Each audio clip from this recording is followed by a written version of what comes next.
بالله من الشيطان الرجيم. بسم الله الرحمن الرحيم. شروع کرتا ہوں اللہ کے نام سے. عبارت ہیں يا أيها الرسول بلغ ما أنزل إليك من ربك وإن لم تفعل فما بلغت رسالته.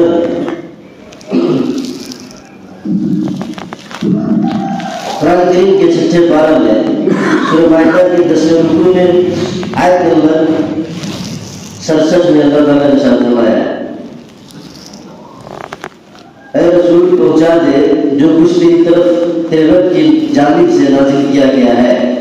اگر تو نے ایسا نہ کیا تو تو نے رسالت خدا کا حق ادا نہیں کیا. حضور پاک صلی اللہ علیہ وسلم نے کچھ بھی نہیں چھپایا. نبی پاک صلی اللہ علیہ وسلم نے کچھ بھی نہیں چھپایا. اپنے حبیب پاک صلی اللہ علیہ وسلم کو رسول کے پیارے الفاظ سے آواز دے کر اللہ تعالیٰ حکم دے رہا ہے کہ اللہ کا پیغام سب کے سب پہنچا دو. تفسیر ابن کثیر پارہ نمبر 6 صفحہ نمبر 119 سورہ مائدہ کی 10ویں رکوع کی تفسیر ہے. اللہ فرماتا ہے یا ایھا الرسول، اے میرے رسول، بلغ ما انزل الیک من ربک، اس کی تبلیغ کرو جو تیرے پر نازل ہوا ہے.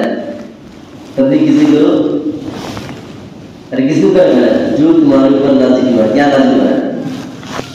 قرآن شریف. اس قرآن کی تبلیغ کرو. ہم لوگ کو تو قرآن آتا ہی نہیں ہے تو ہم لوگ کیسے کریں گے؟ اسی لیے تو بول رہے ہیں قرآن پڑھو، سیکھو، سمجھو. نہیں آتا تو ہمارے پاس فرصت نہیں ہے، ہمارے پاس کچھ نہیں ہے، ہم کسی ہیں تو تبلیغ کسی کریں گے؟ تبلیغ کرنے کا تو حکم دے رہا ہے بلغ ما انزل الیک من ربک. تبلیغ اس کی کرو جو تم پر نازل ہوا ہے. یہ قرآن شریف ہے. اللہ فرماتا ہے اگر تو نے میرے فرمان، میرا حکم، میرا قرآن میرے بندوں تک نہیں پہنچایا تو تو نے حق کی رسالت ادا نہیں کیا. پھر اس کی سزا جو ہے وہ ظاہر ہے. اگر ایک آیت بھی چھپا دی تو رسالت ٹوٹ دی. اللہ اتنا سخت الفاظ جواب میں ہے. اگر ایک آیت بھی چھپا دی تو رسالت کا حق ادا نہیں کیا. تفسیر ابن کثیر پارہ نمبر 6 صفحہ نمبر 120 سورہ مائدہ کی 10ویں رکوع کی تفسیر میں لکھا ہوا ہے کہ اگر تو نے ایک آیت بھی چھپا دی تو تو نے رسالت کا حق ادا نہیں کیا. اب آپ ہی سوچیں کہ یہ جو جاہل، صوفی، پیر، فقیر، یہ خاص کر کے سیاہ لوگ، شکل کے کالے، عقل کے کالے، لباس کے کالے، زبان کے کالے، پیٹ کے کالے، جہنم کے انگارے، یہ لوگ کہتے ہیں کہ 40 پارہ قرآن نازل ہوا تھا، محبت نے 10 پارہ چھپا لیا. اور کہتے ہیں کہ ہم آگے پیسے محبت کرتے ہیں، ہم نبی سے محبت کرتے ہیں. یہ کون سی محبت ہے؟ اس سے بھی بڑا کوئی جرم ہوگا نبی کے لیے کہ اللہ نے قرآن نازل کیا کہ میرے بندوں تک پہنچاؤ اور نبی نے 10 پارہ چھپا دیا. اتنا بڑا بہتان، اتنا بڑا جرم نبی کے اوپر لگایا. حالانکہ کھانے والا یہ بےمانی کیا، یہ زنا کیا، یہ زنا کو فرض کرا دیا ہے. زنا کو فرض کرتے ہیں لوگ. بدماشی سارا اس نے کیا اور نبی کو بدنام کر رہا ہے کہ نبی نے 10 پارہ چھپا دیا. اتنا بڑا بدنام ہے تمہارا.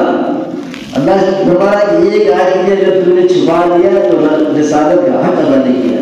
یہ کہتے ہیں 10 پارہ چھپا دیا. اتنی بڑی بدماشی ہے.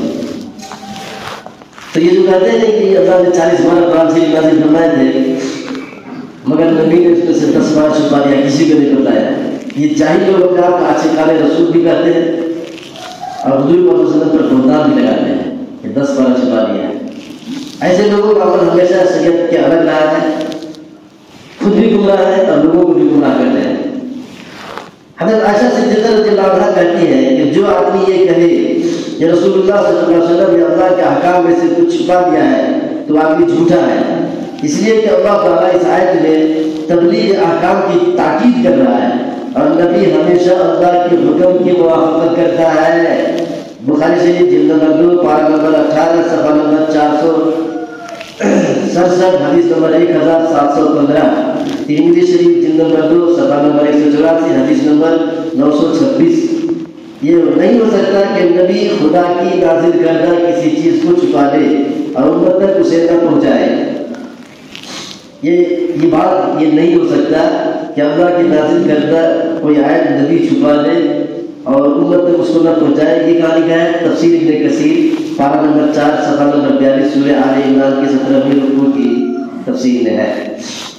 حضرت ابن عباس رضی اللہ تعالیٰ عنہ سے کسی نے کہا کہ لوگوں میں یہ چرچا ہو رہا ہے، مشہور ہو رہا ہے، آواز اٹھ رہی، ہنگامہ ہو رہا ہے کہ تمہیں حضور پاک صلی اللہ علیہ وسلم نے کچھ باتیں ایسی بتائی ہیں جو اور لوگوں سے چھپا دیا ہے، نبی نے صرف سیکرٹ ان کو بتایا ہے۔ تو آپ نے کس نے؟ کہتے ہیں عبداللہ بن عباس رضی اللہ عنہ نے یہی ایت پڑھی، یا ایھا الرسول بلغ ما انزل الیک من ربک وان لم تفعل فما بلغت رسالتہ۔ یہی ایت پڑھی، فرمایا خدا کی قسم ہمیں حضور پاک صلی اللہ علیہ وسلم نے کسی ایسی مخصوص چیز کا وارث نہیں بنایا۔ تفسیر ابن کثیر پارہ نمبر 6 صفحہ نمبر 120۔ کس قدر جاہل اور بد اعتقاد برے عقیدہ والے ہیں۔ اگر انبیاء علیہ السلام ہی حق کو چھپائیں گے تو پھر حق کون ظاہر کرے گا؟ نبی حق چھپاتے ہیں تو حق ظاہر کرے گا کون؟ ذرا دیکھو تو صحیح، قوم نوح کس قدر مغرور تھی، نمرود کیسا ظالم تھا کم بخت، اور فرعون کیسا غرور والا تھا، تکبر والا تھا۔ ان لوگوں کی کثرت، قوت اور شوکت کس قدر پھیلی ہوئی تھی، اتنا خطرناک ماحول تھا، پھر بھی حضرت نوح علیہ السلام، حضرت ابراہیم علیہ السلام، حضرت موسیٰ علیہ السلام نے اعلان کے ساتھ حق کو ظاہر کیا ڈنڈے کی چوٹ میں۔ اتنے پریشان حالات ہیں پھر بھی اکیلے، نمرود کی خدائی ہے، حکومت ہے، سلطنت ہے، بادشاہی، سب اس کی پوجا کرنے والے ہیں، اکیلا ابراہیم نے اپوزٹ میں کھڑا ہے۔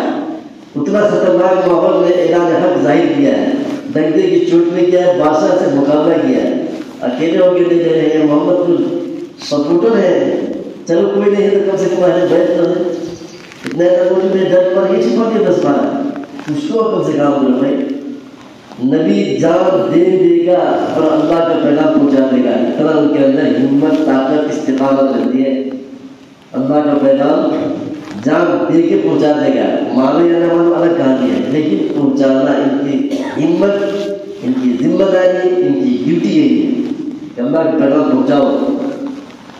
تو اتنے پریشانی میں ہے نوح علیہ السلام اکیلے، ابراہیم علیہ السلام، موسیٰ علیہ السلام، اب مقابلہ ایسے ایسے خطرناک لوگوں سے، پھر بھی حق کو ظاہر کیا ان لوگوں نے، اور محمد نے چھپا دیا۔